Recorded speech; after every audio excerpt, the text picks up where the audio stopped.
And we're live. It's episode 74 of the Everybody Mad Live podcast.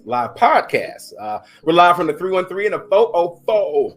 It's Thursday, October the 21st, the 274th day of the Biden administration. And he got some trouble going on. My name is Sid Lover. Welcome to our show. What's happening? I'm Kenya Kabine. We got a great show lined up for you all, but make sure that you join in the conversation. There's a link right under the screen where you can hit us up, give us your thoughts on tonight's topics, and wherever you're watching, make sure that you hit that like or share button. Right now, we're live on Facebook. Shouts out to everybody checking in already on Facebook, and we're also on YouTube too. Make sure you hit that thumbs up button and subscribe. Like I said, we got an amazing show because tonight we're going to be joined by my boy, Brian Beane. He's changing mindsets and increasing dollars in your pockets. We're going to find out what's going on with him and how you can change your mindset and increase the dollars in your pockets. He already said, like, he coming in hot and loaded, so he ready to roll and he's ready to bust out some stuff. Because I think it's an important conversation that we really need to have because, like, I've always said, like, black people, we don't know the first thing about money. Like, we're told a lot of the wrong things initially growing up. So now by the time we're adults, we got to get out of holes and stuff like that. So I'm excited about him because he has some things about personal finance, some things about corporate, so he can help out your business and all sorts of stuff. So I'm really, really excited about that. And also, obviously, we'll talk a little bit about the walkout at Netflix. Still some backlash off of that going on. That I thought that would have died last week, but it didn't. So still some more things going on with that. Eddie Winslow, did you hear about him? Yeah, bro, I heard about him, man. A lot of people, he's right now, he's trending right now. He is trending because they say he's dating a transsexual diva. So we're going to see what's up with that. Got a little bit more of that story. And then talking about all the news and entertainment and hip hop and all that stuff that you need. But we're going to kick off the show. Actually, we're going to start off with some Black Lives Matter stuff so we can get some updates on the Ahmaud Arbery and Elijah McClain stories. Yeah, we're definitely going to do that again. Thanks, everybody, for checking us out. Well, if you haven't heard by now, Elijah McClain's family right now, Aurora, Colorado. Right now, they're saying it's an unspecified settlement, but he's definitely deserving, and his family's definitely deserving. He's passed, of course, but his family is definitely deserving of a settlement. As you all know, he actually died while in custody of Aurora police and paramedics back in 2019, and hopefully the same thing will happen with Ahmaud Arbery. And Sid, you have to correct me on this right here. Didn't Ahmaud Arbery's family, didn't they already receive a settlement? Ahmaud Arbery. I don't think I'm thinking of someone else, but hopefully the same thing will happen with Ahmaud Arbery. Now, this is really big news right here in the state of Georgia. Said a judge actually found 8 potential jurors qualified to advance this past Tuesday in the case and put them together so we can go ahead and take these 3 white guys that murdered Ahmaud to trial and actually prosecute them for killing Ahmaud Arbery. It's a really sad situation, but of course, we're going to keep you updated with Everybody Mad Live podcast. Yeah, I'm just worried that they may not find, I guess that town and trying to find some qualified jurors who can be very kind of daunting, but I think that what they found 8 so far. So we'll be watching that because that's the thing we always wonder about is like selecting the right jury that's going to do the right thing when it's time to do the right thing. So we'll be following that case and updating folks as that information becomes available. Yeah, definitely. Are we going to move forward with the Netflix story, or are we going to wait for that one? You tell me. Go ahead and do the Netflix story because I actually have to go get something off my other computer. So yeah, let's do the Netflix story. Okay, all right. Well, the controversy over Dave Chappelle's Closer comedy special is still affecting Netflix. If you haven't heard, this past week, some employees they decided to walk out Netflix. Now, the employees that walked out, these were transgender employees, and what they did was they drafted a list of demands. Now, reportedly, the list was meant to aid in cultivating a more transgender and non-binary talent in the workplace. They said that they want to have representation of trans and non-binary. Why can't I say that right? Non-binary talent in front and behind the camera as well. The document also requested that the 48-year-old's image, Dave Chappelle's image, be removed from their workplace and posters, murals, all that kind of stuff, because they're saying that, you know, they still have an issue with the way Dave Chappelle presented himself and also the things that he said in his special too. They said that there was lots of homophobia. They said that his whole routine was a big hate speech. And, you know, we kind of shared our opinion on that last week, where I didn't necessarily feel like it wasn't anything that was, he said that he wasn't homophobic. He said he was not transphobic, and he didn't give a hate speech. He actually has transgender friends, you know? So I think, again, in my opinion, that people are being overly sensitive when it was just jokes, and he's not coming from a place of malice. Yeah, I didn't see that at all. I saw him just kind of doing what comedians normally do. Comedians have always tested like what we're talking about, and they talk about the times whatever's popular in culture. So we expect that. But like my thing is like I was an 80s baby. I grew up in the 80s. So Eddie Murphy Raw was something that I remember, like, woo, pull over, woo. Like, remember all that? Like had Eddie Murphy been around now, we wouldn't even have Eddie Murphy, which means that like everything after all this Dr. Dolittle and all the other great things that he did after Raw wouldn't be here, because we would have canceled him by now. So that's why I'm saying, like, I get it. You don't want people to be disrespectful to you. You don't want people to make you feel less than. But at the same time, you got to be able to laugh at yourself. And like in laughing at yourself, you learn about yourself. And then two, that helps other people learn about you also. So that's what I'm saying, is that like they've taken this way too far. Like they want pictures removed. They want this. Like, I get that. But well, nobody's saying nothing when Netflix released Cuties and had them 11-year-old girls and 14-year-old girls acting like they was teenagers. Then nobody try and cancel Netflix off at that point. Like Netflix went beyond that or whatever. Like you know what I'm saying? So it's selective in everything that we do. And I think they have a really, really, really loud voice right now. And not to say that they shouldn't, but they have a really, really loud voice right now, and they're able to push and get stuff. I wish we were able to push and get stuff. And Dave Chappelle made that point. Stuff. Like, we can't even get voting rights. Right. Dave Chappelle made that point too. He said, even like the black community, we push, and we still haven't really been able to make certain things happen, like the transgender community. So, you know, again, he wasn't coming from a place of hate. It's just kind of truth. And comedy always has some kind of truth in it. Yeah, and I think that people really need to fall back a little bit and let Dave Chappelle live. Because again, nobody was trying to cancel Dave Chappelle when he was talking about black folks, when he was talking about Mexican folks, when he was talking about Asian folks. Like, he's an equal opportunity offender, and that's what he does. But it's not from a place of malice. So you gotta let Dave Chappelle live. And no, we're not going to cancel Dave Chappelle. Sorry. Yeah, he's kind of too big to be canceling. Something else we're not going to cancel is this. Changer as usual, unreal. We mastered 3 things: mindset, message, and money. It was so cool to see people from all walks of life. Some people are single moms. Some people are working from home. Some people have professions. Some people are in college. But man, when I tell you that mindset, message, and money is the one thing that we stick to, we give you the formulas, the frameworks, the freedom, the flexibility. Why? Because I believe in removing all emotion so we can get down and dirty with what you need to be successful from a formulaic approach. So if nothing else, don't miss the next one. Bring your organization, bring people who are hungrier than you, and I promise we'll shift your mindset and shift your income.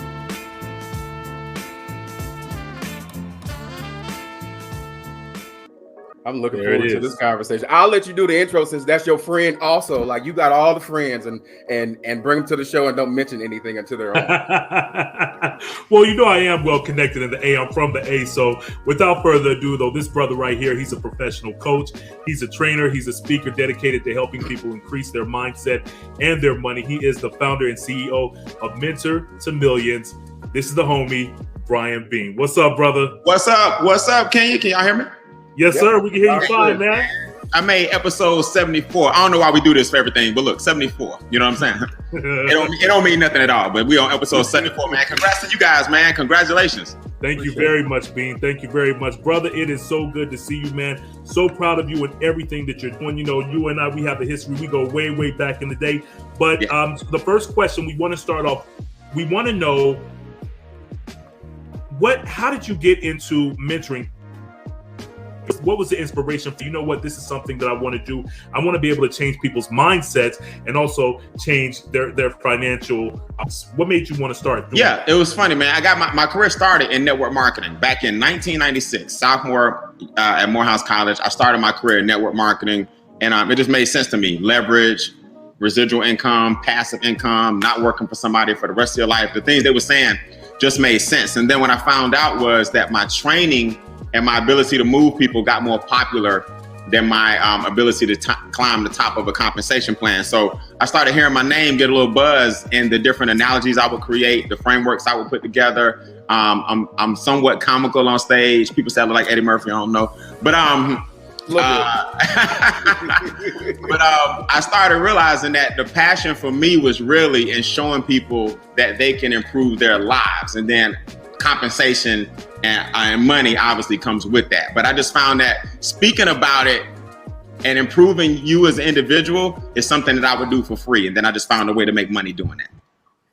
That's dope. That's dope. Yeah. So we are kind of talking a little bit about the people you are around and how influential that is. And I think you talk a little bit about increasing a dream and increasing money circle and things like that or whatever. Let's talk a little bit about like the importance of the money circle.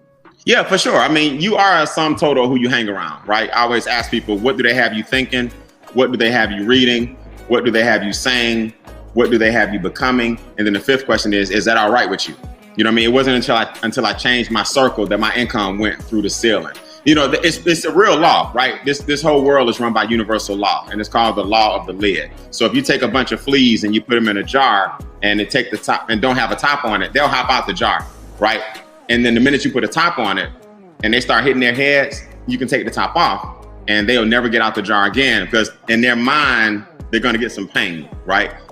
You cap their lid and they'll never be able to get out the jar, even though they were hopping out like crazy before. That's the law of the lid. So what happens is a lot of us are comfortable around our friends that we grew up with, went to school with, went to college with, and then you wonder why everybody pretty much makes the same amount of money. I had to increase my lid level and get a bigger jar, and said I got in rooms and worlds, man, that I was like, oh, y'all don't even have to fill out an application. Y'all just get the money, huh? Like, oh, because you know her and y'all golf together, y'all just get the deal. Yep. Oh, automatically you get the contract because you know the son of this person.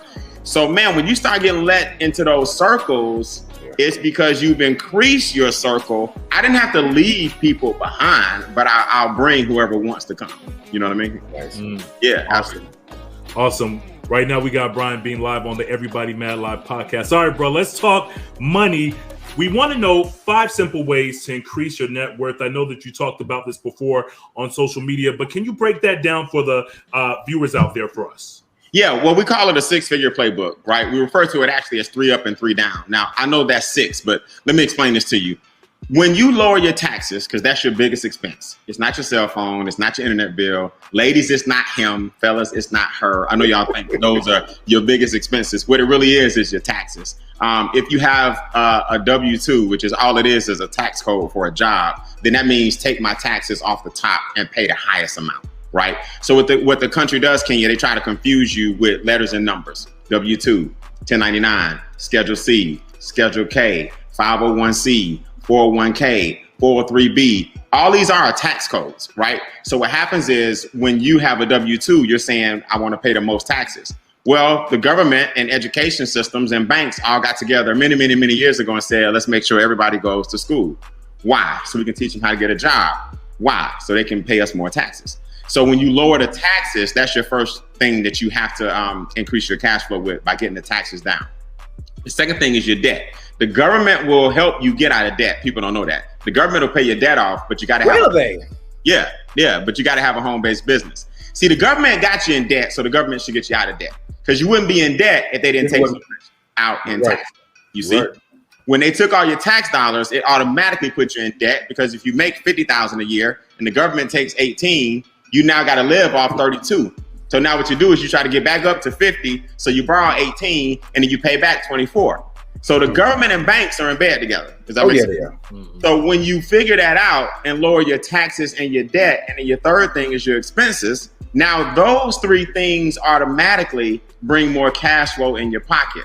Said what they try to do, though, they try to confuse us and have us thinking that you can work your way to wealth. Yeah. Work and wealth are not synonymous. Okay, give me some ones in the chat if y'all heard what I just said. Give me a whole bunch of ones. Work and wealth are not synonymous. I know plenty of people that are wealthy that don't work. I know plenty of people that work that are not wealthy. You got to get those three things down first. And the only way to do that is to start a home-based business so you can start playing by the rules of the wealthy. Now, the three things now have to go up. Your cash flow is up automatically because you got those three things down. Kenya, you got to get this. You didn't make an extra dime. What you did was you shifted the money that you already make. What we try to do is we try to go get a part-time job, and people forget 2 jobs is for 2 people. 2 jobs is for 2 people. If the first job didn't make it, you don't go get a second one. You got to change the strategy.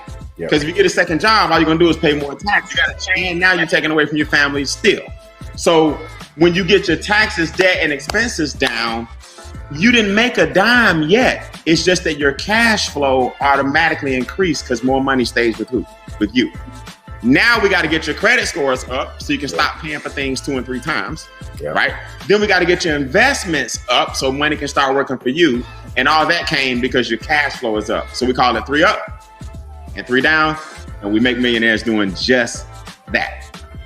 That's dope. Talking live to Brian Beane, right now, the founder and CEO of Mentor to Millionaires. Let's talk a little bit about emotional intelligence. Kind of like the relative weight of what is it? Weight, the relative weight of importance versus duration.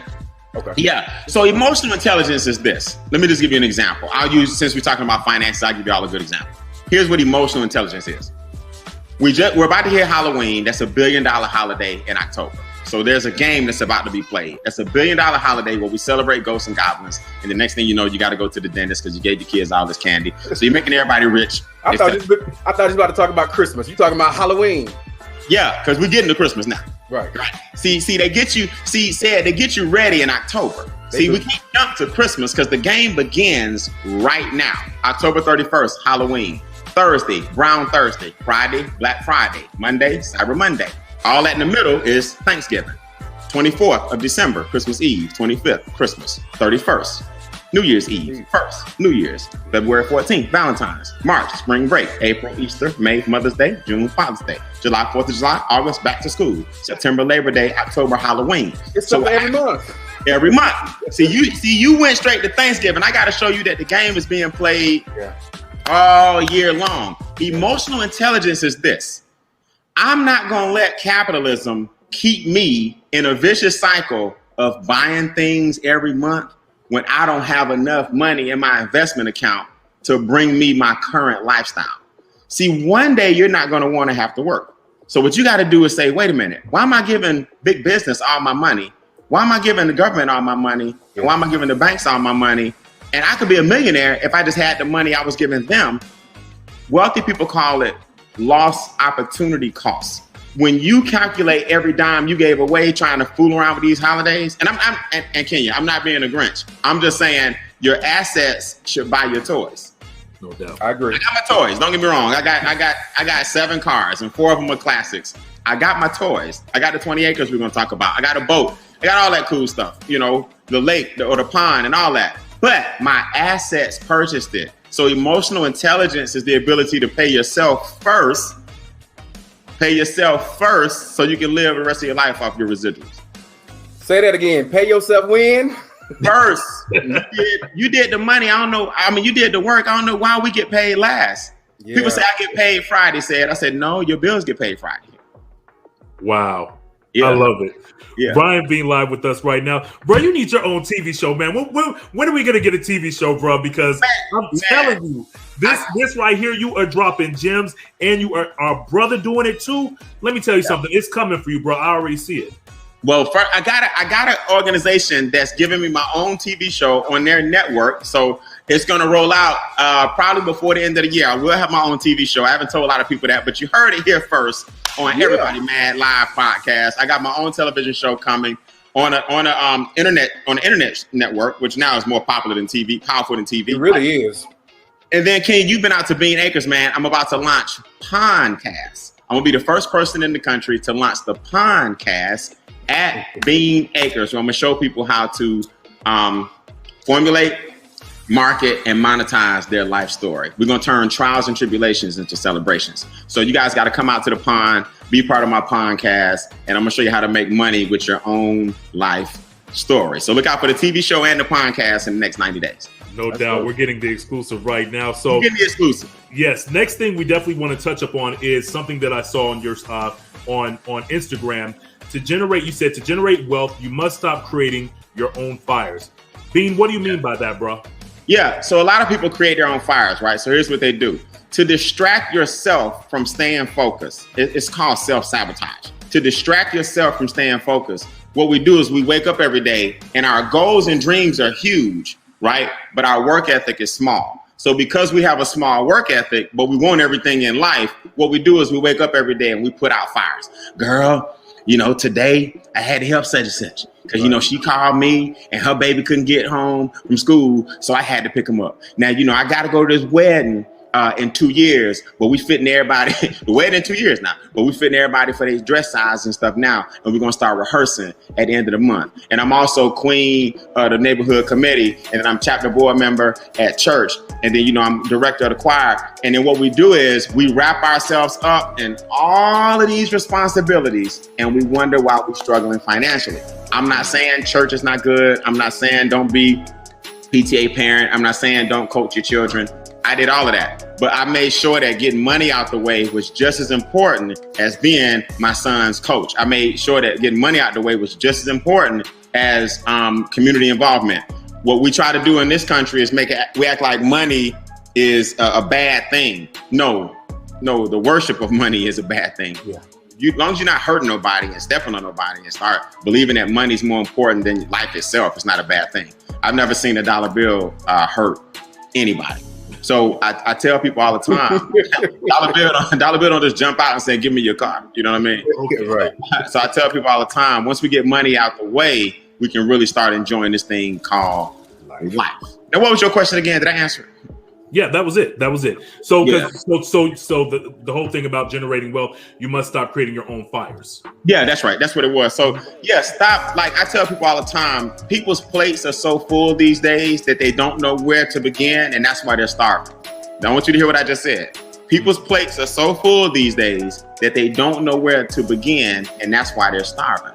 So, you ever seen a plate, Ken? You're like full of food. You're like, I don't know if I want to start with the macaroni and cheese or the vegetables, or, do I want to drink first, or do I want to start with the barbecue chicken? Your plate's overwhelmed. You're overwhelmed. So that's why confused people do absolutely nothing. So the only thing we can do is sabotage our success and go out and create our own fires so to distract us from what we really need to do, so we can keep making excuses about why we're not getting it done. Kayla said that's a bar right there. That preach. And all right, so let's talk about me. Let's make the next 5 minutes about me, because what you just said is exactly me. Not that I can't hold it, but all right. So here's my life, Brian. All right, so I am professionally. So my professional job, because I'm a corporatepreneur. My professional job is I'm the corporate director of partnerships and member services at the RHOP Museum, the Charles Wright African American Museum. So that's my corporate job. Nice. That's what brings in the money. Nice. I also am a leader in my fraternity. I also do stuff, and I also have a marketing agency that does. I have about 5 consistent clients who I'm always kind of doing work for, and most of the stuff is me. So when you said putting out fires and it's just running from thing to thing or whatever, how can I get out of that rut without releasing what I'm doing? But how is that something what you help people learn how to do? You want to do so many things and you have so many interests, which is what I do, but I don't know where to really kind of center my focuses on. And I want to retire by the age of 45, because I've said that several times on the show. So I got 2 years, Brian. How can you help me in 2 years? Yeah. Shut up, Kenny. Shut up. I thought that you were 50. That's why his mic went out. Exactly, because you lied. Help me get out of my 2-year. Like, what would you do for like someone like me? Like, what sort of plan would you tell me to start doing? Yeah. Well, first of all, we have to set priorities, right? We have to set priorities. So what we have to ask ourselves is, what is the value of my time right now? Everybody give me some tools in the chat if you feel that, right? What is the value of my time right now? So you just said the most important thing. I want to retire by the time I'm 45. Now, here's what people miss said. If you are active in your fraternity, that's fine. But, and your frat might hate me for this, but I'm helping you with your goals. It's nothing wrong with shelving some of that involvement for 2 years so you can give back to the fraternity for the rest of your life. See, what you're trying to do is you're trying to retire, but you're trying to retire balanced. See, you're trying to retire, but you're doing it on a schedule that's not going to allow you to do it in the next 2 years. That's just fact. What you have to do is become really, really, really, really successful at one thing first. And that's what I did. I became really successful at network marketing first. I've been to the top of 9 compensation plans. I've earned residual income and retired 24 years ago when I was 22. So I got known for network marketing. Then I started my training company. Now I'm about to launch my TV show. Now I'm about to launch my podcast. Now I have the 20 acres. So now everything else brings me money because I was really good at something first. If you want to retire in 2 years, and I'll talk about this when we get to some investment strategies, the best investment is you. Say I do like this. One to yourself. Okay? The best. Let me make it full screen. Right. There you go. The best investment is you. So if the best investment is you, you got 2 kinds of equity, time and money. You got to put your time and money into you. Then once we get you off the job by doubling what your job pays you, now you can go back to the frat and say, look at what I've accomplished. You don't have to leave everybody alone. You just got to bring the people who want to come with you. My advice to you is put more of a priority on that business. Okay, let me ask you this. Are you satisfied with what the 5 clients, not satisfied, but are you happy or content with what the 5 clients that you service? Are you happy with what they bring you financially?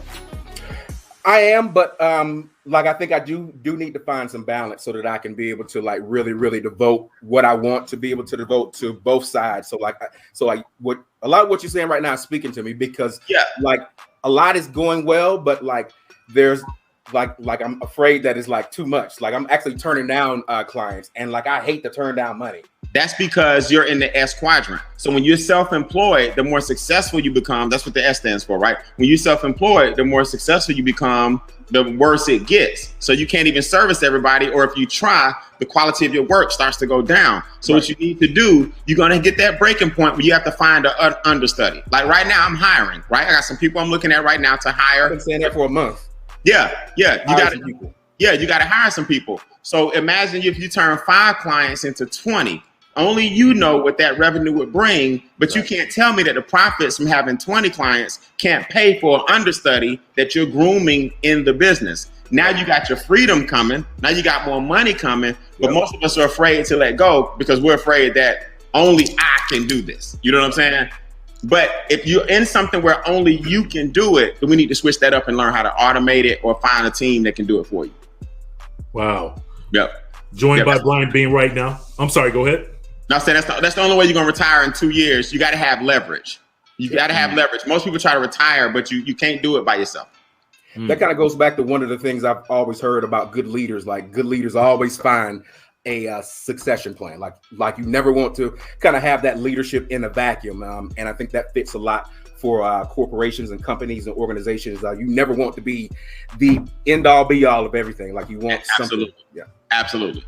Yep. When you go to work every day, the person that is that business, or I won't call him your boss because I don't believe in that term, but the person that hired you, HR, that business, they're leveraging you.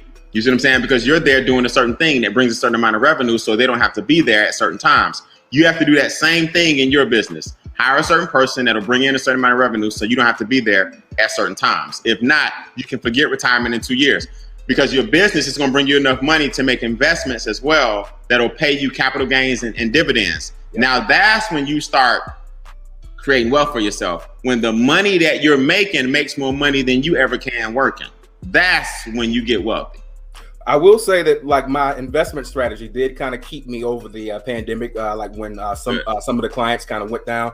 So like I do think that that's an important thing for us to talk about, the investments. Well, actually, like, do we want to talk about that now? It's up to you guys. Yeah. What you got? Go ahead. Yeah, go ahead. So five investment considerations in your opinion.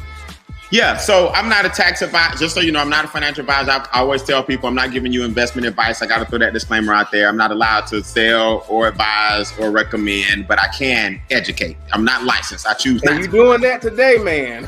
Right. So here's the learning. So here's the reality. There are 4 quadrants when it comes to investing. You got something for the commoner, you got something for the conservative, you got something for the rich, and you got something for the wealthy. All the things that I invest in are on the rich and wealthy side. Everything that most people invest in are on the commoner or conservative side. Here's what a commoner does. A commoner puts their money in checking account, savings account, money market, CD. In other words, you had a banker who works a job tell you that you need to open up a checking account with bounce protection, which has a savings account. And oh, by the way, we have a CD.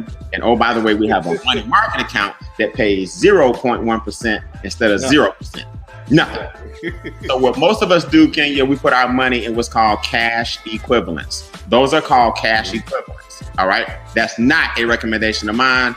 Do I have a checking account? Yes. Do I have a savings account? Yes. But what's the purpose of it? Only to have auto drafts come out that pay my bills. That's it. Right. I only got a checking account, so I won't have no cash on me.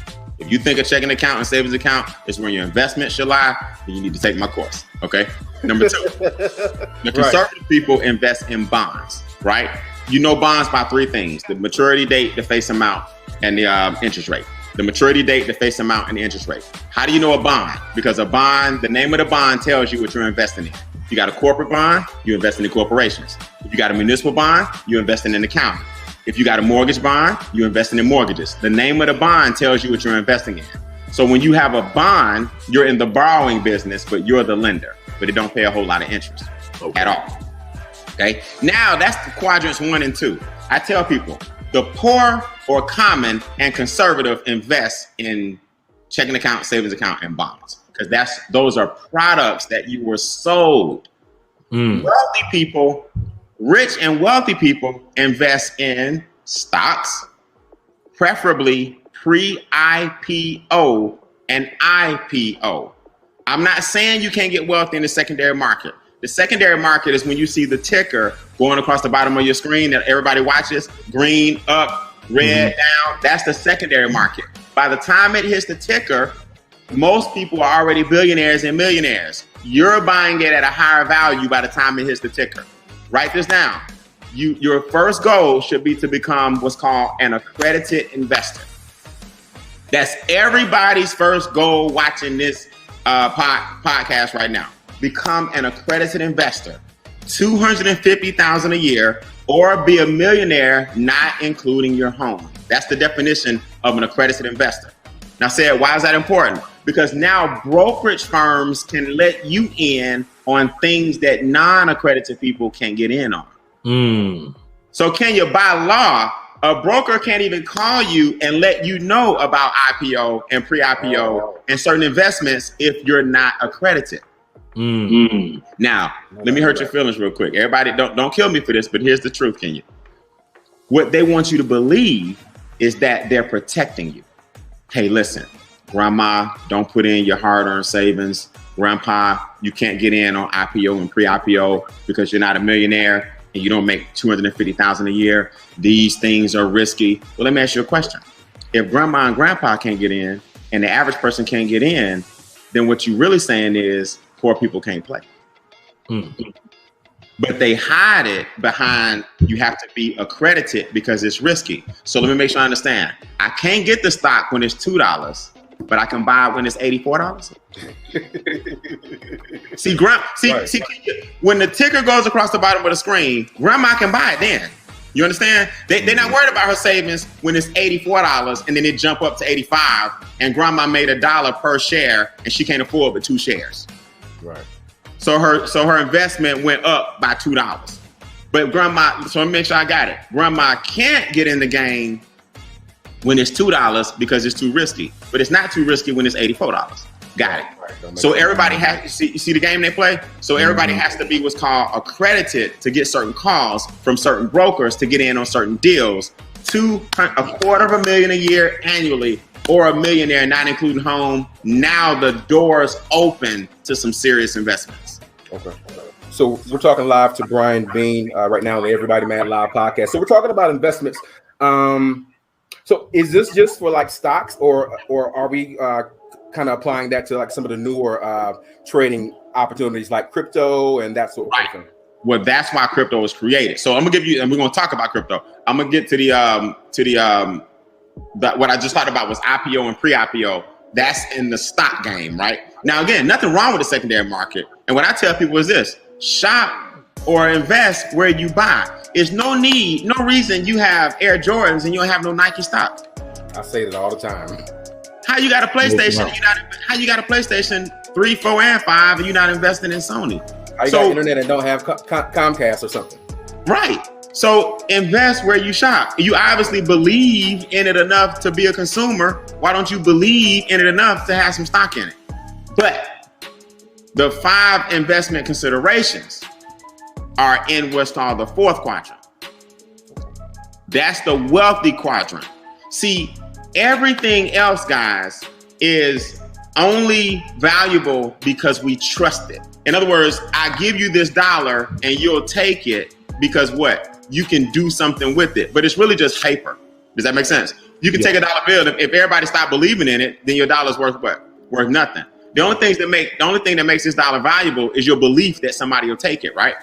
But this wealth quadrant, real estate, tangible, commodities, tangible, collectibles, tangible, fine art, tangible, oil, tangible, gold, tangible, real estate, tangible, your business, tangible. See, even stocks and bonds and the dollar is paper. It has to have trust attached to it. That's why it has "In God We Trust" on it. But real estate, gold, cattle, fine arts, collectibles. People wonder why I have so many cars. I told you 4 of them are classics.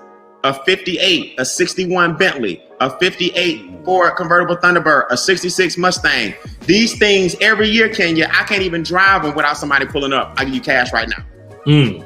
Now, when I'm in my BMW, don't nobody pull up and say, how much you want for it? Right. You let me pull that 61 Bentley out, I can't even get up the street. You see, because it's a collectible. So the investment and considerations should all be in the wealth quadrant. They're called real assets. Now, here's what crypto did. Crypto showed people and showing the world that we really have the power, because somebody came along with some technology and said, this coin is valuable because we say so.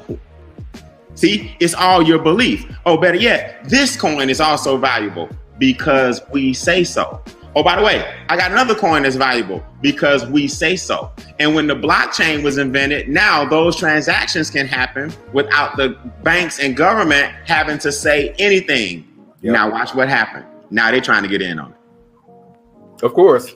Yeah, they're trying to regulate it now. They're trying to regulate it. Don't go out here and lose your shirt, because there's some horrible ones out there too. But I tell people all the time, there's a shift happening right up under our nose where governments are now getting in on something that the people created. So what does that tell you? The people have always had the power.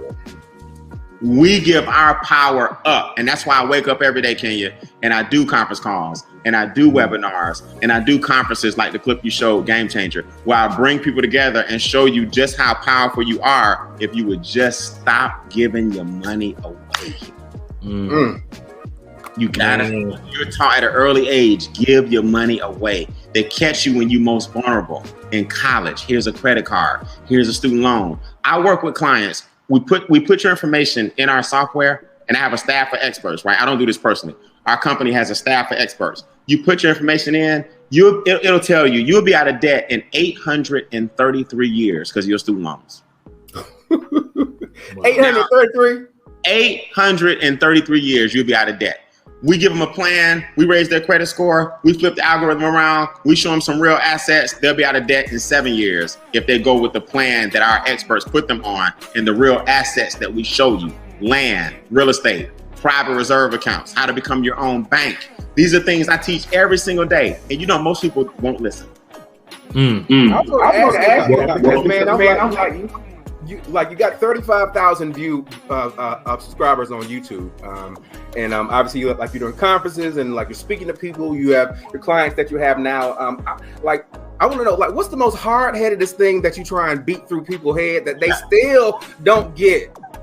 Let me tell you what it is. I'm gonna tell you the reason people don't get it, why they're so hard-headed. Because as you get older, you have to do you have to go through what's called admission. Okay, admission. And what admission means, and it's not a bad thing, but I have to show people that what you've been thinking for the past 30 years was wrong. So what people would rather do, Kenya, they rather stand on wrong. I got a 401k. You don't even know 401k was invented in like the 80s and it's not old at all, okay? You don't even know the rule of 72, that you should get double-digit returns. You don't even know that your credit card, a $5,000 balance, the bank will make $6,000. You will pay back 11 because you went on a trip to Disney World 10 years ago and you paid for that trip 2 and 3 times. You don't even know. You don't even know that your house and your social security number or your apartment, you were born a sole proprietor. So I wake up every day and I got to fight the big four. I got to fight the government, what they teaching you. I got to fight the banks and what they teaching you. I got to fight big business and what the commercial's showing you. And I got to fight inflation, which is the cost of living going up every day. And with COVID, we're right now in what's called hyperinflation, right? Which is more dangerous than inflation because of COVID. So I got to fight, to answer your question, I got to fight the big four. And the hardest thing about my business is getting you to see that it's not your fault. You just were taught something for 20 years that benefited somebody else. Yeah. Now, it is your fault if now you know better and you still look at me and go, he don't know what he's talking about. You see what I'm saying? He don't know what he's talking about. I'm going to pay high taxes and get a refund. I'm going to stay in debt and pay for things 2 and 3 times. I'm not going to worry about inflation because the prices are getting higher. So that means your dollar's dropping. And I'm not going to worry about big business because I'm going to get my kids something for Christmas. They deserve it. I understand all of that. But why don't you invest in yourself first so you can wipe out all 4 of those things at the same time? No doubt. Joined by Brian Beane live right now on the Everybody Mad Live podcast. Hey, Beane, I got a question for you, man. I have been in a debate with one of my friends about whether or not they should lease or buy a car. I have an opinion on that, and I say buy, but they want to stick to the lease. Well, you tell me, because you're the professional, should people lease or buy their car? That's a great question, man. Honestly, the word buy is subjective because I don't believe in buying new cars. See, what people have to remember, there's always some wealthy person, really wealthy, who wants to get a new car every year. So you're supposed to eat his depreciation. So let's think about this for a minute. If I get a 2021 and the 2022 comes out, automatically my 2021 is old. Well, all they did, y'all, was change the blinker. It's yellow now instead of red. That's all they did was put a new reflector. That's it. You pull up the 2 cars side by side. Okay, you got the 22. I'm rocking my 21. And I got it for way less because of your 22. So when we say buy a car, I honestly believe that people should purchase with cash what they can afford. But big business got you thinking that if you drive that Honda Civic, your friends got you thinking that you look like a scrub in your Honda Civic. See, Kenya, I drove a Toyota Players Club. Yeah, I drove a Toyota Corolla and borrowed my friend's Honda for 5 years.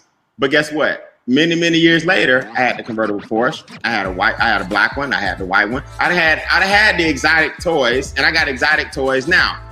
But I bought cars that I could afford with cash. Yeah. Both a lease and a purchase, if they're new, have a note. And anytime you have a note, the bank is getting interest. And anytime the bank is getting interest, they're making money off your money. Anytime somebody making money off your money, they can come back and get your stuff. So a lease argument would be, well, I'm not going to own the car anyway.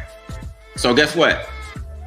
Why am I trying to pay it off? I get the argument of a lease person. I'm gonna get rid of it every single year. I can ball out of control, lease it, and give it back. I get the argument. Depends on what your priorities are. A car note person says, well, why would you lease a car and you'll never ever own it? I say, why don't you get something that you can afford to pay cash for and drive that and forget what everybody say? Because both a lease and a lease and a note have a payment attached to them. They do. So that may be a little twist, but I say neither. I say go save up your money and buy a car with cash, but you don't want to do that because then you can't drive your little funky Lexus. That's real. Let me tell you something, Kenya. Just because you can afford the car note doesn't mean you can afford the car. See, everybody can afford the note. 382, 519, 481. But let me mess everybody up. Do you know if you took 519 and instead of giving it to Lexus, you put that in an interest-bearing account, getting 9, 10, 12%? I hope the Lexus that you're going to get rid of anyway was worth it for them 4 or 5 years when you could have had $200,000. Wow. Old funky Lexus. But you got an old funky Lexus. See? Right. So what people don't realize is called the future value of money. Nothing wrong with toys. I'm not being a hypocrite. But I built my business first, and I went ahead and just drove what I could afford until now I can afford pretty much any car I want. So until my son has $1 million in his investment account, what am I doing riding around with a car note? Yeah. That's just me. Bruh, you were dropped. I mean, I'm with you 100%. I'm with you 100%. We have to learn the future value of money. Have to. Definitely have to. One more thing, too. I got a whole bunch of questions. I know we're running over time. I do, too, but go hey, ahead. Man, that just means I got to come back for episode 75. That's all. I know. I got one more question. Yeah. About when, especially that you see this in the Black community a lot, when someone loses a loved one and then they inherit a whole bunch of money. What do you recommend people do with that lump sum? Because I have friends that say, well, I'm going to try to open up Black folks good for opening up a club. We always want to open up a nightclub. We always want to open up a little wing joint. Shouts out to the ATL. But I mean, what's the smartest thing to do if you're getting a lump sum of about $50,000 to $100,000 for some? It's some people might be 20 to 30. What should people do when they inherit money from a loved one's death? Well, see, that question requires a lot more information. I know what you're asking, but the answer, man, honestly, is it depends. It depends on their current situation. If they've been investing for quite some time and their investment strategy is rock solid, then they should take that money and invest in private business and add private business to their portfolio. If they have not been investing for quite some time, then the worst thing they can do is start a private business, because now you don't have no emergency fund. You don't have no military emergency fund. You don't have what's called a true emergency fund. You have no investment account. So let me give you an example. Let me just say this real quick. You need to do 4 things. 1, make sure you have a military emergency. A military emergency is $3,000 cash that you can touch at all times. Everybody watching this podcast should have a military emergency. $3,000 cash you can touch at all times. There's not a lot of small problems that you can't handle with $3,000. Refrigerator, $3,000. Compressor, AC unit, $3,000. Furnace, $3,000. Hot water heater, $3,000. Transmission in your car, $3,000. Huh? Baby mama, $3,000. Baby mama, $1,500. No, I'm just joking. $3,000, right? So you got $3,000 that you can touch at all times. Your true emergency is your lifestyle multiplied by 6. So all your expenses times 6 is a true emergency. I recommend that you put your true emergency in some type of mutual fund, because you can have access to it within 48 to 72 hours into a mutual fund. That's better than checking, because at least you're getting a higher rate of return, but you can get it. It's not in your 401k where they hit you over the head if you touch it. You see what I'm saying? It's not in your investment account where they hit you over your head, or your retirement account your IRA if you touch it. Put it in a nice mutual fund, get a higher rate of return than 1%, but 6 months of your lifestyle, your expenses multiplied by 6, right? Now you need an investment account of some type. You need to be lending these corporations money. That's all an investment account is, right? So when you have a mutual fund, you can click on the word composition. It's public information. T. Rowe Price, Vanguard, all these companies have mutual funds. You click on composition, you see Nike in there. You see Walmart in there. right? You see Amazon in there. All these billion-dollar companies y'all look up to, they borrowing money from you. Y'all ain't ready for me, man. I'll give y'all my number to text me for more information. But y'all, if you text, just text "get mad," okay, to 678-632-3914. Get mad. Wow. And I'll show everybody. I'll put it up on the screen. Yep, get mad. That means they came from y'all show. Get mad, right? 678-632-3914. 678-3. 678-632. 632. 3914. And I'll show everybody how our experts help them with all this stuff, right? And you got to have an investment account, right? And then finally, you need to have a private business. So if I get a lump sum of money, I'm gonna make sure, if nothing else, I have my own private business. I'm not gonna take my whole 50,000 and put it in the stock market, because then I just took my inheritance and then told somebody else that their business was more valuable than mine. Right.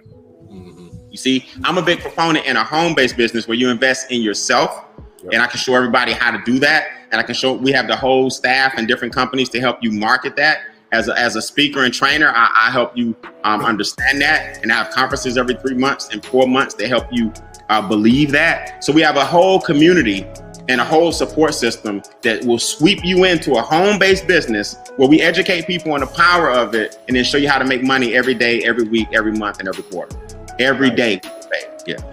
So we talked a little bit about, well, most of our discussion has been about personal finance and that sort of thing, but you also do services to a lot of corporations who need some help because they've kind of gotten stuck in their presentation and that sort of thing.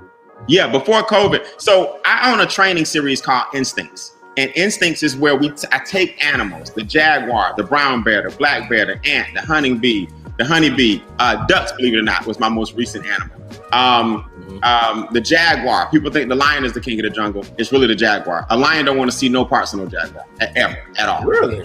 At all. Do your research. The rhino. A jaguar will tear a lion to shreds. That's why lions hunt in packs. They need each other. A jaguar don't need no help at all. A jaguar can crush your skull, can crush bones with his jaw capacity. Oh, wow. Okay. So my whole point is I teach these animal instincts and how animals survive out in the wild. So companies will hire me to come in.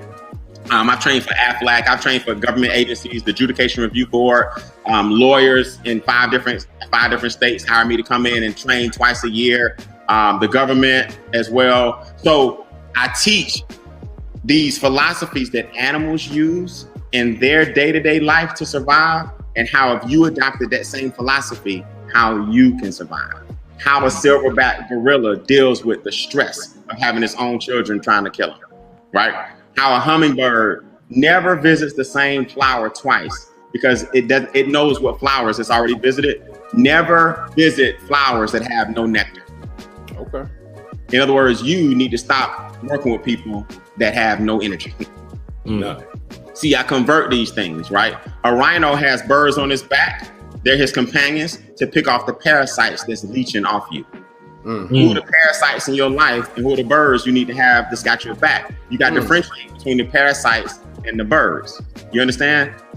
A jaguar literally has one species. The same jaguar in Brazil is the same jaguar you will see in Argentina. Why? Because it never ever changed its DNA. What that means is we all came together and treated each other with the same love and respect and acted like one. How much further could this world be if we were like the jaguar, who stayed the same? I don't mean you don't need to change, but stayed the same as far as its ability to adapt, but stay true to itself. Yeah. You see, a cheetah has a long tail because it changes direction. Are you stuck in one spot, or are you willing to change to get the things that you want? So I got like 18 animals that I train on, and I teach people how to get their mind right, and money comes easy. Wow. So like Christy said, y'all ain't ready for being they ain't ready, man. You've been dropping dimes. So like we intended to just talk to you for about 20 minutes, and like the whole show was just in. But I appreciate it because not at all. No. You gotta, like we want to keep this going. Yeah, we definitely do. Well, let's talk, man. Congratulations on Beane Acres. Tell everybody about your latest acquisition, Beane Acres. Man, check y'all out. Y'all got the footage. Look at you, can you? Okay, I see you. This is how we do, brother. This is how y'all roll, man. Hey, y'all got to come to the podcast. So you guys saw that pond in the back. I was blessed enough to purchase 20 acres. My neighbor is Ludacris. If that thing keep going, y'all will see Ludacris mansion over there in a second. That's definitely not it. I renovated that house. So you guys can come and stay in a 2-bedroom, 1 bath on 20 acres. That house looks totally different now. It's back in the day before we changed it up. And we have 4-wheeler trails. We have bass, brim, catfish, and crappie. We have nature trails that you can walk. Of course, you can fish. Oh, there you go. Now you're showing the big boys around me, right? That's a 26,000 square foot mansion. An NFL player owns that to my right. Ludacris is in my backyard. Denzel Washington's son lives across the street. And I'm building my dream home right there in the middle of those 4 giants. Kind of keeps me humble. So until then, I'm renting the house out for corporate retreats. If you guys just want to get away for the winter, it's been it's been gutted and revamped. You can go back there and fish. We're doing themes, right? We're going to have, I have 3 dating stations where you can sit in the swing and the water is facing you and you can be with your boo. Y'all bring your food out there and I got Bluetooth and all the trees. I have 3 stations that you can rent out. You can rent the house out itself.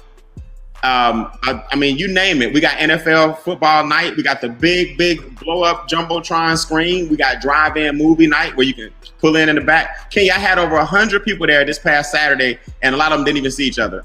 They all parked in the front yard. Wow. 100 people parked in the front yard, and nobody had to say, who in the Honda? We need you to somebody find a person in the Honda. 100 people pulled in and 100 people pulled out, and a lot of them didn't even see each other at the same time. Oh, wow. That's insane. I had the opportunity to check out Beane Acres, invited out there. It was amazing, bro. You know, just to see everything, just to trust me, people. If you're in the Atlanta area, all the people that are watching us, anytime you come to Atlanta, you got to come out to Beane Acres. It is an experience. We were on the 4-wheelers. It was so much fun, man. Truly an experience, brother. Yeah, man. I got 2 more trails since you came, Kenya. I can't take everybody on the 4-wheelers because everybody can't handle it. But once I saw that you did a good job on the elementary track, now I got to come back and show you the PhD, then the master's and PhD track. So yeah, everybody can't ride the 4-wheelers, but everybody can fish. I'm opening up. I'll have a tree house in a year or so where you can rent the tree house out as well. I'll have glamping stations. Y'all know about glamping? Oh, glamping, yeah. Glorified camping, right? I'll have fundraisers for battered and abused women. I'm really involved in the vintage car community with the cars and stuff that I have. They attract a lot of attention. And when you see 20 or 30 of us in the front yard, we're going to do fundraisers. And I'm developing mentor programs. I just talked to one of my former principals who now is over all of Fulton County security here in Atlanta. So we're going to teach kids how to come out and have different life skills. We're going to sponsor certain schools in the community and teach the kids agriculture. I'm going to have a petting zoo. I'm not responsible for the animals, but if you want to bring the kids, we'll have animals out there that they can learn from and feed. I mean, 20 acres, bro, it ain't the biggest thing in the world, but it's more than you can. It's like I own my own park. Yeah. Exactly. Yeah, it's pretty great. Well, definitely, truly, we are definitely proud of you. Before you leave, tell everybody, I want you to leave everybody with something. Success. Everybody wants success, but what's keeping people from obtaining success, in your opinion, Brian Beane? One thing, man. One thing is keeping people from obtaining success, and it's your past. It's your past. Certain people said certain things to you, and I teach this ironically with the duck, right? It's called sublimation. A baby duck mimics the first thing it sees. The first thing it encounters, it mimics. So hopefully that's his mother. It's called sublimation. So what happens is somebody said something to you when you were little and you don't know it, but you're still holding on to it. And it took me therapy to understand this. I went to a therapist to understand why I was having certain thoughts. And I got to a point where I was about to knock a few people out. And it started to manifest itself. So I had to go to therapy to say, wait a minute, I'm the most positive person I know. Why am I about to choke this dude? You know what I mean? So it was some few business deals where I felt like people were screwing me. And when I went to therapy and started unveiling, because that's what life was about, removing veils and seeing why you think the way you think, your past is a direct reflection of where you are today. Your future is a direct reflection of where you are now. So if you know for a fact that your past where you are today is because of your past, and where you'll be tomorrow is because of your current situation, then really all that matters is now. Think about it. I'll end with this. I tell people, tomorrow you'll be calling today yesterday. Got it? Yeah. Yesterday you were calling today tomorrow. So if yesterday today was tomorrow, and tomorrow today will be called yesterday, really there is no yesterday and there is no tomorrow. You are where you are today because of decisions you made in your past, and you're going to be where you're going to be tomorrow because of decisions you make today. So really today is all that matters, but we live in our past. So God made your windshield bigger than your rear view for a reason. But most people drive looking through the rearview mirror, and that's why they wreck. You're supposed to be right there. Yeah, you're supposed to be looking forward. So your biggest mistake is your past still controlling you. Things that people said to you, your own self-sabotaging, your limiting beliefs, your lack of vision. I never had money, so I'm never gonna have money. If God meant me to have money, then I would have some money. See, all of that self-talk, it wasn't until I changed my circle that my life went through the ceiling. I would not have owned 20 acres hanging with the folks I was hanging around before. I ain't even started thinking about 20 acres until I saw somebody that got 300. You see what I'm saying? So it's all perspective. Wow. Again, this is Brian Beane. Brother, we really appreciate your time, man. We're not going to hold you up. Tell everybody how they can get in contact with you. Hey, What's man. your social media handles? If you want, my social media handles are all Brian N. Beane. B-R-I-A-N. It's on the screen. N as in never ask me what my middle initial stands for. Beane, B-E-A-N-E. Neil. We'll go with that. We're going to go with Brian. That's Facebook. Please subscribe on my YouTube channel. I drop some nuggets, at least 2 nuggets every other day. My Instagram, I'm trying to get my little followers up. I think I got 3 now. No, I'm just kidding. And text me 678-632-3914 and just say get mad. That means I found you here or somebody recommended you here, and I'll sort through it for people that may have sent you. And add Beane Acres if it's something you want to take a tour of. If you're in Atlanta, add Beane Acres to that text and I'll take you on a tour and you can rent it out because this bad boy is officially ready in less than 2 weeks. So come fishing with us. Come hang with us. You can stay there as well. And if you want to get away, man, we call it in touch, but out of reach. You 10 minutes from the airport, but you pass by it every single day and just don't know that that's your boy in the cut. All right. That's dope. That's what it is. Again, this is Brian Beane. Brother, I really appreciate you taking time out of your busy schedule to join us on the Everybody Mad Live podcast. Shouts out to everybody that's been rocking with us. We still got more show left, but we got to say goodbye to Beane. Bruh, I'm speechless right now, man. I do too, man. And that's rare because Sam be running his mouth all the time. So to get Sam speechless, it's like, what? Nice to meet you, Sam. I'm so proud of both of us, man. Hey, Kenya, we got to show the world that Westlake High School, Cam Newton and Pac-Man are not the only 2 people that went to Westlake High School. You know what I'm saying? You got myself. You got my boy Monty Woodard. You got my girl Donnie Wiggins. You got plenty of people from Westlake representing and doing their thing. Influences all across the country. Kenya's a radio personality. I'm a motivational speaker. We got some football players, but Westlake stand up, class of '93. What's up? Appreciate it, man. Appreciate you. You stay blessed, man. Take care. All right. Y'all soon. All right. That's what I'm talking about. It was dope, man. Yeah. And like this, like probably out of 74 shows, no other show has fit more with what I needed to hear and that sort of thing, because I am kind of going through that like trying to figure out like how the personal mixes with the professional and how to kind of increase and how to scale up and that sort of thing. So yeah, like, man, I love that he dropped some definite nuggets for us. We still got more show we're going to talk about. Eddie Winslow is in the news about his little situation. We're going to talk about that, and we got the reality recap with Shorty coming up as well. But we gonna got a couple more stories to get to, and then we'll share that with you. Okay, well, if you haven't heard by now, Dr. Dre got a big surprise while trying to bury his grandmother this past Monday out in L.A.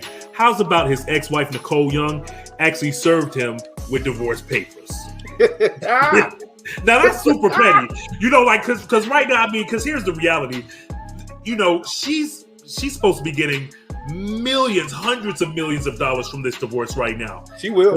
And what happened was, the people came, served him while he was burying his mom. Now, there's been talk about like whether he was served outside, like while he was burying his grandmother at the gravesite, wasn't in the parking lot. It doesn't matter. It was during the funeral service of his grandmother at the graveyard. You know, so it wasn't cool. But we're gonna follow this story. It's super messy right now, though. It's super. Messy. At the end of the day, he married her, and that's his wife that he chose to marry. And marriage is and divorce is about business, and just is what it is. Like he's probably done some real shady stuff to Nicole. Well, absolutely, and let's not forget Dr. Dre's passing. Now, he used to beat the hell out of Michelle A. either. I think a lot of people tend to forget that, and this is coming from Michelle A. So I guess I gotta say alleged, but you know, I think that what goes around comes around. Maybe his day is still coming. Who knows? You know what I mean? But when you put bad energy out like that, it always comes back to you some way, somehow. That's just that's the law of life. No sympathy for him, though. None. You know, some real sad news to report. There's an actress by the name of Dorothy Steele who actually got her career started in the acting industry at the age of 88. You know her from films like Jumanji Next Level and Black Panther. She was also in Palms in her last film, Black Panther Wakanda Forever, which is filming right now down here in Atlanta. She's in that one too, but she actually passed this past week. There she is right there. So, and she has that memorable face because you remember. We're not challenged today. Hi. Yeah, it was real cool too, and I think it's just a reminder that because I think she started when she was like 88 years old as an actress. So it's never too late for you. Never too late to start whatever you want to do. It's never too late. Hey, make sure that you hit the like and subscribe button if you're watching us on Facebook. Make sure that you check us out. We're here every Thursday at 8 o'clock. Everybody Mad Live podcast. We cover everything: politics, entertainment, sports, whatever you want. We got it, and it's all from a black male perspective. We want you to rock with us every Thursday right here live at 8 o'clock. Right now, it's time for Reality Recap with the homie Shorty, all the way from Detroit, Michigan. Shorty, what's poppin'? Yo, what's going on, fellas? When I say I'm so inspired by Mr. Beane, yes, yeah, I my soul is full. So yeah, good show, guys. Good show, brother. We really appreciate it. Okay, let's get to it, man. What is going on with the homie Darius McQuarrie and transgender reality star Sidney Starr? Because the word is that they kicking it. I'm gonna make sure I use the words allegedly. So we know Sidney Starr. She's the transgender diva, self-proclaimed. She's released some photos about with her and Darius McQuarrie. Now it's an alleged relationship going on, but Darius McQuarrie, better known as Eddie Winslow, shut it down. He's actually engaged, but we all know Sidney Starr is messy. She targets these guys. We know Chingy's most famous story from Sidney Starr kind of ruins. Let's play the video to get some context because this might be new to some folks. So let's play the video that Sidney Starr run the clip.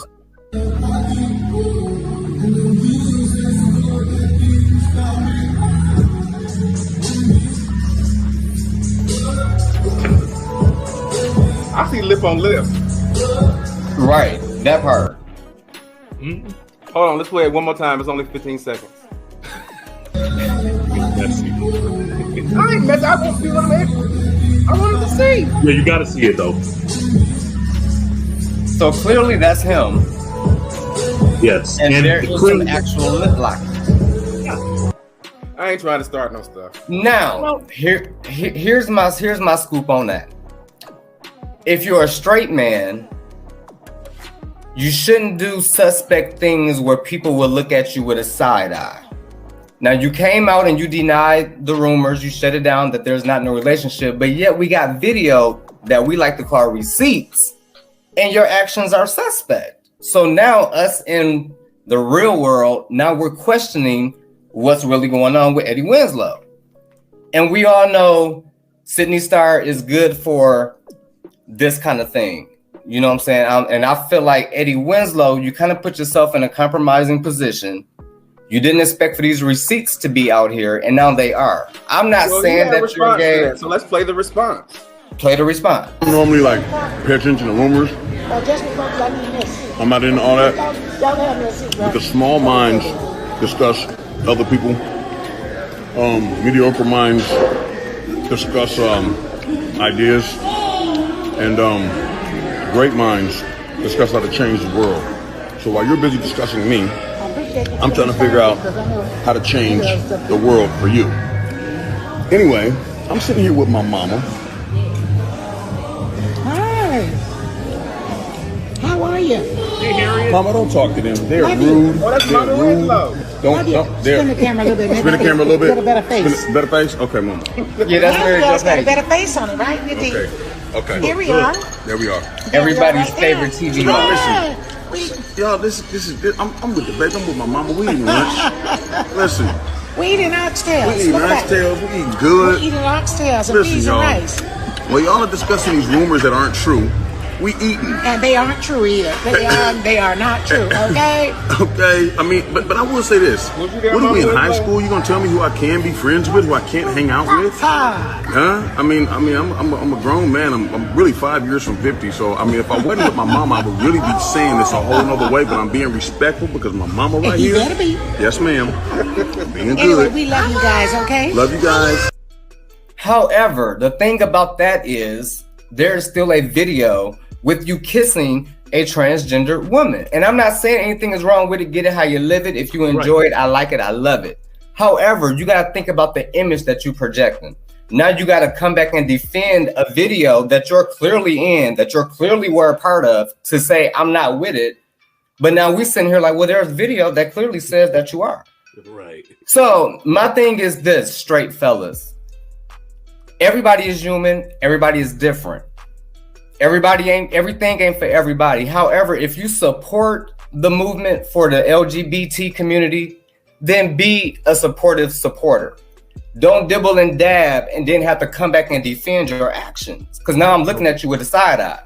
And that's just what it is. If you don't want people talking about you, oh, they calling me gay, but you got these actions on video that says that you are, or that you dibble and dabble. Well, Yeah, and that then we campaign have, going on because this is his after wife, this, his fiance.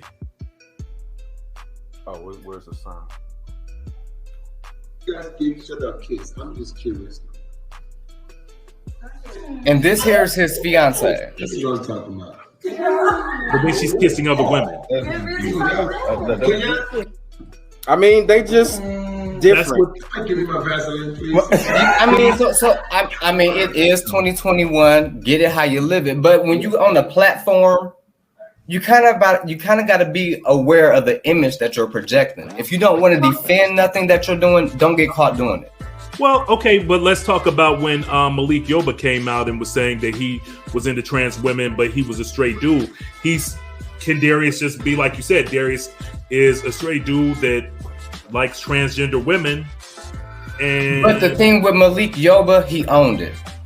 He didn't have to come back and defend no actions. Wasn't no lost footage that appeared out of nowhere. With Darius, it's kind of different. Like you got this fiance, y'all on film kissing, but me, somebody who's watching, now I question: is that your beard? Well, we had a comment from Marnita. She said she reminded us that he messed around with Kieran Steffens back in the day. Superhead. So like, I think like that's wild sex. That's wild sex. That's so a like lot of different. Exactly. So you into anything? Wait a minute. Hold on. Oh, we got video of Lil Boosie. He had a comment. Bitch. Good evening. I mean, you know, it's just like. Yeah, moving on. Real Housewives of Beverly Hills. My girl Garcelle Bouvier. Okay, so here's my thing. Garcelle Bouvier is the first African American castmate for Housewives of Beverly Hills. Here's my thing. They've never had an African American castmate, which I was fine with. But when they said we're gonna get one, we're gonna choose Garcelle. Granted, I don't follow Garcelle. I know her from Jamie Foxx, like I'm sure the rest of you do. So when I thought Beverly Hills Housewives, she must be an Oreo. You know, like to be able to mingle with that type of cast. However, once I watched the season, Garcelle has been really laid back and reserved. She ain't letting this sister girl come out. And I think the other castmates, they don't know how to take that. They say she don't say enough. They say she's not direct. But if she was direct and gave you Nene leaks, that would change the whole story. Yeah. You feel me? So I think that it does seem like it's kind of difficult to be like a black woman on exactly because no shade. Like look at her disposition. Like even in that exactly like she really doesn't fit. Which that's fine because this is Beverly Hills Housewives we're talking about. These are our rich Karens of the world, and you can tell they don't really finagle with the black girls. So to put Garcelle on that platform, you know, it's kind of funny because now the Karens are kind of grouping together and making her a target. But one thing, black Instagram and black Twitter and all of that, they're not going for it. Garcelle, we got your back. Don't let them girls play you. Because the thing is, they play kitty cat with each other. So now that drama has died down, because last season, Dorit was into it with Kyle and the rest of the girls. Now that drama has simmered down, now we got Garcelle as the target for Dorit. Dorit, you just really need to be quiet because you were the target on your first season. I did watch. You were the target and you were catty to the other castmates. And now you can't take it that Garcelle is being catty, but she's more reserved with her cattiness. She's passive aggressive and you girls can't take it. And I think that maybe she's playing. I haven't watched the show, but I think maybe she's doing that because she is the only black cast member. Because she kind of got to walk a fine line. If I get too ghetto, that's a problem. If I'm too reserved, that's the problem. So it's a fine line that she got to walk. And kudos to her. Like, girl, we support you. But guess what? A lot of sisters right now, a lot of the black queens got to do that in the workplace with, their white counterparts. Period. It's a fine line you have to walk. And we have to walk it. That's the cross that we were given to carry. It's a fine line to walk when you're mixing different echelons of different races, I think. No doubt. What's going on Potomac? So everybody's going in on the way Chris Bissett, which is Candace's husband. I think him as a man being on this type of reality show, the guys don't really do the drama. So to sit back and see their wives constantly with the drama, they can reach a frustration level. And with Candace, she just been going so hard on the other girls with Ashley and Wendy and the other girls. Chris is just tired of it. Like, we all out together. It's a couples thing. Why do y'all have to be arguing at the restaurant? So everybody had a couple drinks. And Chris was just done. Like, it's either you going to shut up and forgive and forget it, or we can just go home and be done with it. Because I'm tired of being in the middle of it. I'm good with the husbands, but it's the wives that's carrying on. And I think as a husband on this type of platform, it's kind of hard because they're not really about the drama, but of course the wives are. And I think as a husband, you still have to think about your marriage and the way is it going to bring problems at home with you doing this on national TV? Will it make problems for us at home? And I think Chris and for Candace, it has caused problems at home. Cool. So kudos to Chris. I feel him because if my mate was always in mess and then I got to be around the mess, I got a frustration level and I'm gonna need you to bring it down, or I just want to go home. I don't want to be a part of it no more. No doubt. Yeah. No doubt. That sounds like Kenya Moore. She always want to go home. Always. Speaking of which, so we gonna talk about Kenya. We just gonna have her on the cliffhanger. Let's talk about Kenya. Yeah, what's happening with her? Well, Kenya, as y'all know, she's on Dancing with the Stars. She's been in the bottom 2 twice, and she just feels that they're not giving her credit. They big her up after the performance, but that same energy doesn't show up in the vote. So she's feeling like they're looking at her harder than the rest of the cast. But my thing is with Kenya, I don't see you as a dancer. Like, I didn't really think for you to make it far on Dancing with the Stars. You know what I'm saying? So, like I think some of the feedback says that she's not the worst dancer on the actual show this season, but she's being judged as if she is. Exactly. And then too, I think that also comes with, we know Kenya from Housewives, and we know she's messy. So you still got to think how people take that energy and they see you on a new project and they still bring that energy. So it's not going to show up in the votes because we think you got tough skin, girl. You don't need our vote. But it's a competition, and I do reality. So, I'm hoping the best for Kenya, but Will she win? I don't know. I don't think so. She's definitely not going to win. Yeah. Very interesting, bro. As always, man, we always really appreciate the recap. How can everybody holla at you, brother? Yo, you can always catch me on Instagram at Echo Prince. That is ECHOPRINCE. I'm there 24 hours, 7 days a week. Holla at me, ask a question, I'll definitely answer it. No doubt, everybody. This is Shorty with the reality recap. We're gonna holla at you soon, brother. Be good. For sure. I'll see you guys. All right, man. You always do that. You always cut them off too soon. See? Okay, well, all right. Well, give us your goodbye again, and I'll. All right, Shorty. We're gonna holla at you. Were you? I ain't do it that time. I brought him back. It's just. I was gonna outro him again. Okay, well, anyway. I ain't do it. Like, I guess he was over it. Hey, that was Shorty with the reality recap. Again, thank you very much. And big ups to the homie Brian Beane for coming by with the Everybody Mad Live podcast. Drop some gems on us. Let me tell you something. This is one of those shows that people are going to be rewatching with their pen and their pad and writing everything down because he was dropping so much vital information. So definitely catch the reruns, the repeats that will be on YouTube. Yeah, maybe we because we're not going to do a live show next Thursday. We'll both be kind of out of pocket. I'll be traveling and you will be filming on set. So we're not going to do a live show next Thursday. So yeah, we might use a pre-recorded show, either him or maybe our last few shows have actually been really, really good. And like, not to even pat myself on the back or you or anybody else or whatever, but we got some good shows to choose from because Miss Jackie, Mama Jackie, we talked to her, Kendrick Johnson's mom, so I kind of want to play that again. Right, that was a good Brian Beane. Everybody needs to hear that as well.